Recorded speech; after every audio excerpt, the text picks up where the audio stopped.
Hello dear student, welcome to Spectrum Career Institute YouTube channel. चलिए आज हम लोग केमिकल इक्विलिब्रियम को आगे बढ़ाते हैं और हमने पिछली क्लास में केसी और केपी से रिलेटेड न्यूमेरिकल देख लिए। अब हम लोग आज इक्विलिब्रियम कांस्टेंट के कैरेक्टरिस्टिक्स के बारे में पढ़ेंगे। कैरेक्टरिस्टिक्स ऑफ किसका? Characteristics of equilibrium constant, right. Equilibrium constant, तो वेरी फर्स्ट थिंग्स आपको ध्यान रखना है, यानी के इक्विलिब्रियम, राइट। तो देखो के इक्विलिब्रियम का कैरेक्टरिस्टिक्स का मतलब है कि के इक्विलिब्रियम का वैल्यू किसी भी रिएक्शंस के लिए किस फैक्टर्स पे डिपेंड करेगा, कौन सा फैक्टर्स है जो इसको अफेक्ट कर सकता है, ये हम लोग स्टडी करने वाले। तो सबसे वेरी फर्स्ट थिंग्स है क्या कि अगर मान लेते कोई सा भी रिएक्शंस है ए से बी, मान लेते कोई रिवर्सिबल रिएक्शन है, इसका के इक्विलिब्रियम आपका क्या हो जाता है? B/A। तो यहाँ ध्यान ये रखना है कि कभी भी कोई सा भी रिएक्शंस हो, उसका जो इक्विलिब्रियम कांस्टेंट का जो वैल्यू है वो initial concentration of the reactant पे डिपेंड नहीं करेगा। इनिशियल कंसंट्रेशन कुछ भी रहा, ज़्यादा है या कम है, उससे कोई मतलब नहीं है। हमेशा equilibrium at the time of equilibrium पे बी का क्या कंसंट्रेशन और ए का कंसंट्रेशन क्या, उस पर डिपेंड करेगा ये, ना कि initial condition of the reactant, right. Second things ये है कि टेम्परेचर, यस टेम्परेचर क्या है कि टेम्परेचर अगर हम लोग बढ़ाएंगे घटाएंगे तो के इक्विलिब्रियम क्या होगा? घटेगा और बढ़ेगा, ये ध्यान रखना है, घटेगा या फिर बढ़ेगा। अलग अलग रिएक्शंस के लिए डिफरेंट टेम्परेचर के लिए अपना क्या है, के इक्विलिब्रियम का वैल्यू जो है सो डिफरेंट होगा। इसलिए देखो हम लोग जब भी रिएक्शंस को लिख रहे थे, जैसे जो भी एग्जांपल ले रहे थे, कुछ पर्टिकुलर टेम्परेचर पे पर्टिकुलर आपका क्या दिया होता था? इक्विलिब्रियम कांस्टेंट का वैल्यू दिया होता था। तो ये ध्यान रखना है कि इक्विलिब्रियम कांस्टेंट का वैल्यू टेम्परेचर के साथ वेरी होता है, ये ध्यान रखना है, ठीक है। तो पहला थिंग्स क्या चीज़ है कि इक्विलिब्रियम कांस्टेंट का वैल्यू रिएक्टेंट्स के initial concentration of the reactant पे डिपेंड नहीं करेगा, ध्यान रखेंगे हम लोग। तो very first thing equilibrium value of equilibrium constant, value of equilibrium, या डायरेक्टली हम लोग के इक्विलिब्रियम यहाँ पे लिख रहे हैं। Equilibrium does not depend upon initial concentration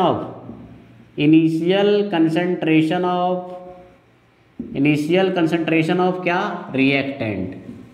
initial concentration of the reactant कुछ भी हो, उस पे उसके रिएक्टेंट्स के कंसंट्रेशन की वजह से इक्विलिब्रियम कांस्टेंट के वैल्यू पे कोई इफेक्ट नहीं पड़ने वाला है।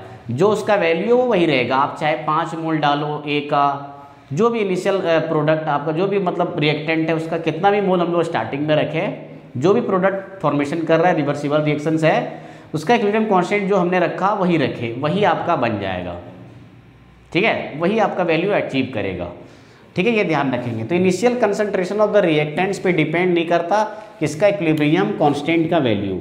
सेकेंड थिंग्स क्या हमने बोला कि के इक्विलिब्रियम चेंजेज, इसका जो वैल्यू है वो क्या होगा? Changes with respect to time. Changes क्या? Changes with change in temperature, ऐसा हम लोग बोलेंगे। टेम्परेचर अगर चेंज कर रहे हैं तो इक्विलिब्रियम कांस्टेंट भी क्या होगा? चेंज होगा। ऐसा बोल सकते हो कि के equilibrium varies with temperature, right. किसी भी फॉर अ पर्टिकुलर रिएक्शन, कोई सा भी रिएक्शंस है उसके लिए, ठीक है, ध्यान रखेंगे। नेक्स्ट थिंग्स क्या है, यानी कि कुछ खास टेम्परेचर के लिए एट पर्टिकुलर टेम्परेचर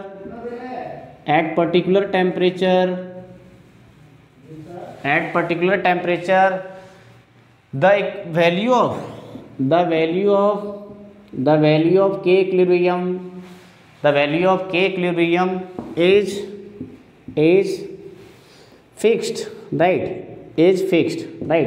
इसका क्या मतलब है कि कोई सा भी टेम्परेचर अगर हम रखेंगे किसी भी रिवर्सिबल रिएक्शंस के लिए, उस खास टेम्परेचर के लिए आपका इक्विलिब्रियम कांस्टेंट भी क्या होगा कि फिक्स होता है, ठीक है, जिस पर्टिकुलर रिएक्शंस के लिए, फॉर अ पर्टिकुलर रिएक्शंस, ये ध्यान रखना है, फॉर अ पर्टिकुलर रिएक्शंस। अलग अलग रिएक्शंस का अलग अलग क्या होगा? इक्विलिब्रियम कांस्टेंट में भी हो सकता है, और डिफरेंट टेम्परेचर के लिए अलग अलग इक्विलिब्रियम कांस्टेंट भी उसका वैल्यू हो सकता है, ये ध्यान रखेंगे। अच्छा, फोर्थ थिंग्स आपको ये ध्यान रखना है कि कैटलिस्ट जो होता है, चाहे हम लोग पॉजिटिव कैटलिस्ट यूज करें या फिर नेगेटिव कैटलिस्ट यूज करें, इक्विलिब्रियम कांस्टेंट के वैल्यू पे कोई इफेक्ट नहीं डाल पाता, राइट। ओनली कैटलिस्ट आपका क्या करता है, ध्यान रखेंगे कि catalyst does not affect the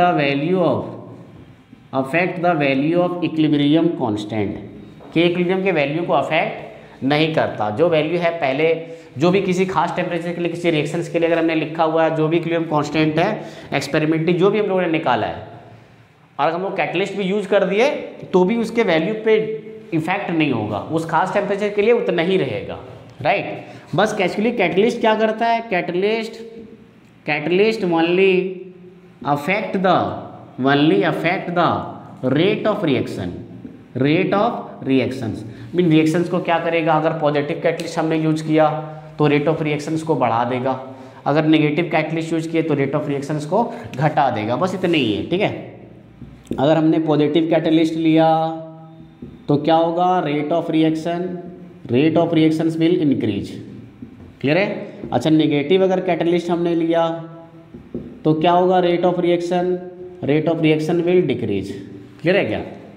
तो ये आपको ध्यान रखना है। तो ये आपके लिए क्या हो गया, ये 5 थिंग्स है जो आपको ध्यान रखना है, ठीक है। अच्छा, नेक्स्ट थिंग्स आपका क्या है कि इसके कैरेक्टरिस्टिक्स से हमें क्या पता चल सकता है कि अगर मान लेते हैं इफ़ के इक्विलिब्रियम आपका क्या है, इफ़ के इक्विलिब्रियम इज वेरी हाई, अगर के इक्विलिब्रियम का वैल्यू क्या हो रहा है, बहुत ही ज़्यादा है किसी भी पर्टिकुलर रिएक्शंस के लिए किसी खास टेम्परेचर पे, देन क्या होगा, के इक्विलिब्रियम इज हाई। जैसे समझो अगर आप मान लेते हैं आप रिएक्शंस लिख रहे हो ए से बी, ठीक है, रिएक्शंस आप लिख रहे हो, के इक्विलिब्रियम क्या हो रहा है कि बहुत ही ज़्यादा है, और के इक्विलिब्रियम एक्चुअली हमारा क्या होता है, concentration of B upon concentration of A. अगर हम लोग बोल रहे हैं कि के इक्विलिब्रियम बहुत ही ज़्यादा है, इसका क्या मतलब हुआ कि बी ज़्यादा होगा और ए क्या रहा होगा, कम रहा होगा। इट मीन्स क्या हुआ कि एक्चुअली लगभग आपका प्रोडक्ट क्या हुआ कि ज़्यादा अमाउंट में आपका बन चुका है। किसके रिस्पेक्ट में, रिएक्टेंट्स का आपके पास कंसंट्रेशन क्या हो गया, बहुत ही कम हो गया। मतलब क्या कि रिएक्टेंट्स आपका कन्वर्ट हो चुका है किसमें, प्रोडक्ट में। मीन्स क्या है कि लगभग आपका जो रिएक्शंस है वो कंप्लीट हो चुका है, लेकिन उसी एट द सेम टाइम पे आपका क्या हो गया कि इक्विलिब्रियम एस्टेब्लिश हो गया, ठीक है। तो हमारे पास क्या है, नेक्स्ट कैरेक्टरिस्टिक्स क्या है के इक्विलिब्रियम का, यहाँ मैं ऊपर लिख दे रहा हूँ, इसको नोट कर लिया ना। तो 6 वाला प्रॉपर्टीज देखो, ऊपर लिख दे रहा हूँ कैरेक्टरिस्टिक्स। तो 6 नंबर कैरेक्टरिस्टिक्स क्या हो गया कि अगर इक्विलिब्रियम कांस्टेंट का वैल्यू किसी भी रिएक्शंस का अगर बहुत ही ज़्यादा है, ठीक है, बहुत ज़्यादा है, इट मीन्स क्या है कि आपका लगभग प्रोडक्ट बन चुका है और रिएक्टेंट्स जो है सो कन्वर्ट हो चुका है किसमें, प्रोडक्ट में। रिएक्टेंट्स का कंसंट्रेशन आपके पास बहुत कम रहा, बच रहा, जो भी आपने स्टार्टिंग में रखा उसका क्या है कि ज़्यादा से ज़्यादा नंबर ऑफ मोल्स प्रोडक्ट में कन्वर्ट हो चुका है, राइट।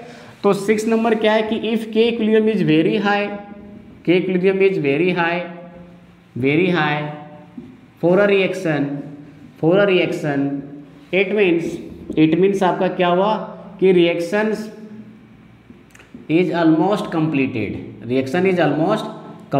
ये ध्यान रखना है, ठीक है।